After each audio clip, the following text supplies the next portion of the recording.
Hey all my roadies, happy Friday. So I have another story for you out of South Dakota this week, but I do want to give you a little bit of a warning before I get into this story. If you are one that is easily sensitive or you do not like things that are graphic in nature, then you may want to scroll this video and keep going on to the next video because this one is pretty graphic.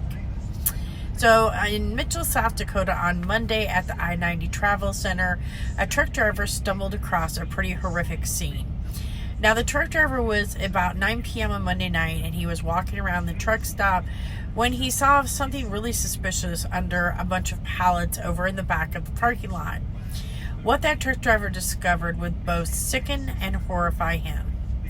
Laying underneath the stack of pallets was a badly damaged and decapitated body of a woman named Melody Faye Gooch, age 57, from Detroit, Michigan.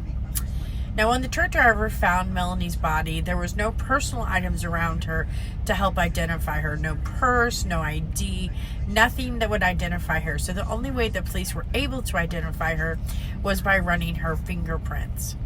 Now, police immediately arrived on the scene after the truck driver called to report what he had found. And what they found was that it looked like her body had been run over multiple times by a semi-truck. According to the police report, they said that they suspected that she had been hit more than once, multiple times by a semi-truck, according to the blood splatter that they found and also the human entrails that were all along the back of the parking lot. Now, two different agencies began investigating this crime scene and everything that happened over this week. That was the South Dakota's Division of Criminal Investigation and also the Mitchell Law Enforcement. Now, police said that they watched security video footage which showed a semi-truck making very suspicious movements in the back of the parking lot. Now, this went on for about a half hour to 35 minutes. They said that the truck kept moving back and forth, back and forth, back and forth, and then eventually he left the parking lot around 6:06, heading towards Interstate 90 going westbound. The next day, the police officers returned back to the scene of the crime. Now that there was daylight out, they just kind of wanted to see if maybe they had missed anything or if there was anything further that they could find.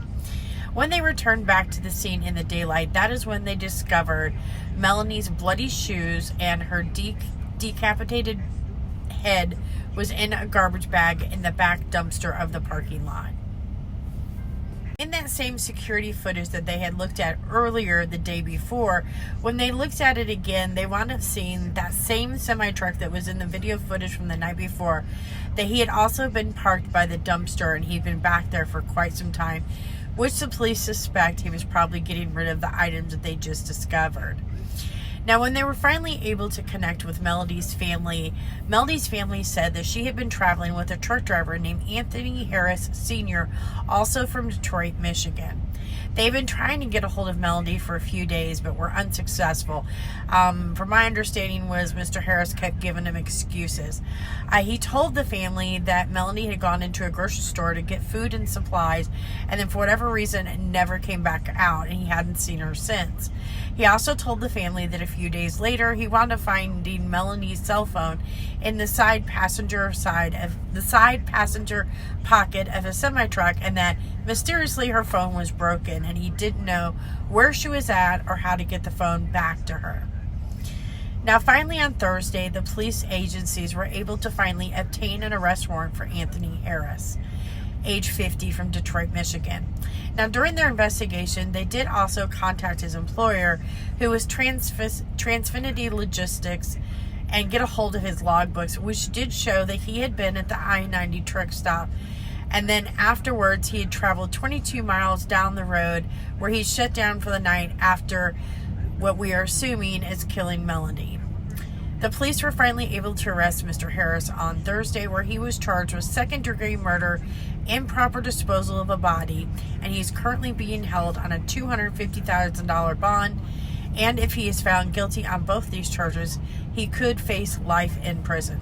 I'm sure we're going to hear a lot more about this case. If I hear any more information, I'll be sure to post it right here on Trucking True Crime Podcast. As always, please do me a huge favor. Like, share, and follow. It really helps me out. Thanks, everybody, and please be safe out there on those roads.